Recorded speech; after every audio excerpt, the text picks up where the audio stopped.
வணக்கம். இன்னைக்கு திண்ணையில நாம பார்க்க போறது தண்டு கீரை பொரியல். தண்டு கீரையிலையும் சிவப்பு தண்டு கீரை பொரியல் நாம இன்னைக்கு பார்க்க போறோம். இப்போ ஏற்கனவே நாம பச்சை தண்டு கீரையை வச்சு ஒரு போண்டா செய்யறது எப்படின்னு பார்த்திருக்கோம்.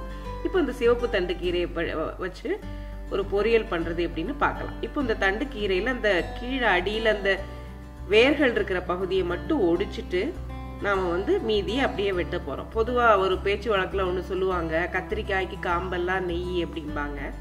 அதே மாதிரி இந்த தண்டு கீரையில தண்டுலையும் நிறைய சத்து இருக்கிறதால நம்ம இந்த தண்டையும் அப்படியே நறுக்கி ரொம்ப பொடி பொடியா நறுக்கி அதை சாப்பாட்டுல சேர்த்துக்கிறது ரொம்ப நல்லது.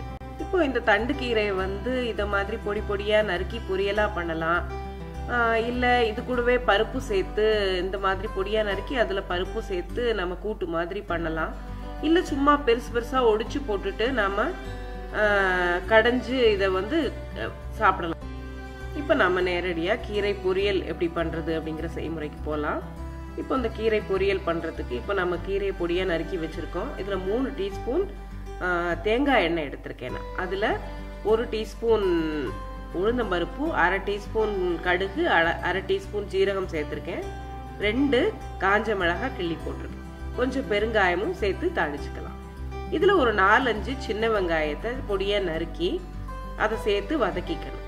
இப்போ வெங்காயம் கொஞ்சம் வதங்கின உடனே அது கூட தேவையான அளவுக்கு கருவேப்பிலை சேர்த்துக்குங்க. கருவேப்பிலையும் கொஞ்சம் வதங்கின அப்புறம் நம்ம இது கூட ஒரு 2-3 பல் பூண்டை பொடியா நறுக்கி வச்சு அதையும் சேர்த்துக்கணும். இப்போ பூண்டு எல்லாம் சேர்த்து இப்ப வதக்கின பிறகு இது கூட நம்ம பொடியை நறுக்கி வச்சிருக்கிற அந்த கீரையை சேர்த்துக்கணும். கீரைக்கு உப்பு போடும்போது எப்பவுமே ரொம்ப கவனமா போடணும். நாம முதல்ல நிறைய இருக்குன்னு நினைச்சு அதிகமா உப்பு போட்டுறக்கூடாது. அது கொஞ்ச நேரத்துல அந்த கீரையோட அளவு ரொம்ப குறைஞ்சிரும், சூடு படவும். இப்போ ரொம்ப கொஞ்சமாயிரும். அதனால அதுக்கேற்ற அளவுக்கு நம்ம தேவையான உப்பு போட்டுக்கணும்.